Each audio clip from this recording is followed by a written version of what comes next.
مساء الخير واهلا وسهلا بيكم مره تاني في القناه التقنيه. انا رامي. في الفيديو بتاع النهارده هنتكلم على تريكايه او ميزه جميله جدا في نظام الماك، بس ممكن كتير مننا ما يعرفهاش لان هي وصلت مع التحديثات الاخيره.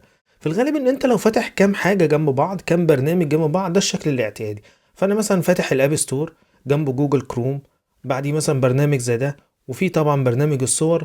وفي الغالب لما بتحب تقلب بتكون هي دي الطريقه، طبعا طريقه شويه صعبة، ولكن النهاردة انت ممكن عن طريق النقطتين اللي موجودين فوق تضغط عليهم وتعمل حاجة اسمها ستيج مانجر. ومجرد ان انت تضغط عليها هيرتب لك زي ما انت شايف الحاجات في قائمة جانبية حلوة جدا وبسيطة جدا. فانا عاوز افتح البرنامج ده هضغط عليه هيخليهولي هو الرئيس، طب عاوز اضغط على ده هيخليهولي هو الرئيس. اقدر اتنقل ما بينهم بكل سهولة زي ما انت شايف، واستعمل الحاجة اللي انا عاوزها وهتبقى شكلها اريح واجمل لو انت بتستخدم نظام الماك. انصح كل الناس ان هي تعملها، ولو انت ما تعرفهاش جربها وان شاء الله تعجبكم. اتمنى يكون الفيديو خفيف وان شاء الله نشوفكم في الفيديو اللي جاي على خير. مع السلامة.